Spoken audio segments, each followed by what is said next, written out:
फिर भी आपको कौन सा आंकड़ा चाहिए? और जैसा आप कह रहे हैं कि वापस हमारे देश को प्रतिगामी मत बनाइए।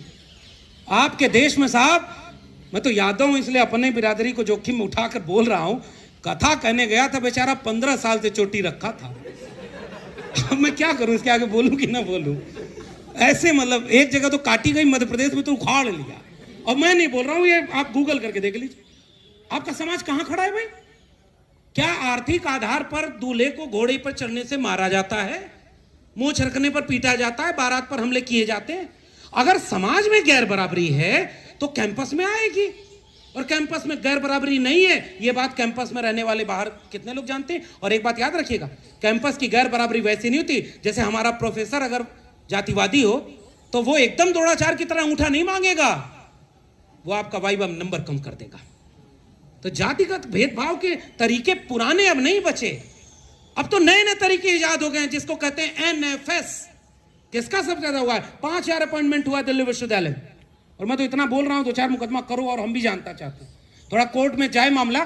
5000 में से 2500 अनरिजर्व होगा, 10% ईडब्ल्यूएस को भी मान लीजिए हटा दीजिए तो 40% हुआ।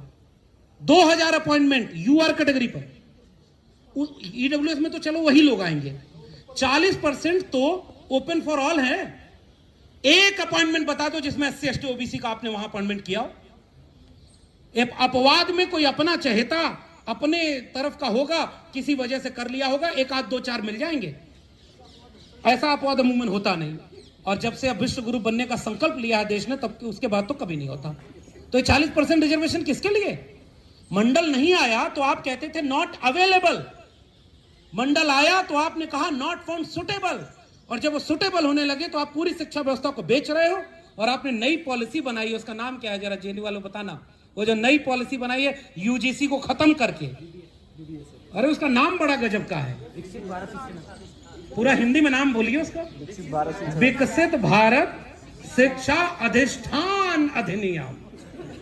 नाम इतना भारी रहे कि लगे कि हाँ, जैसे इसका नाम भी रखा गया था कितना अच्छा, समता समिति। काम क्या हुआ इसमें? जीरो हो गई। 2 महीने बाद, हालांकि सरकार के गेट में है पाला, 2 महीने बाद फिर उनको जवाब देना है। जवाब देते समय किसको याद रहेगा कि क्या हो रहा है?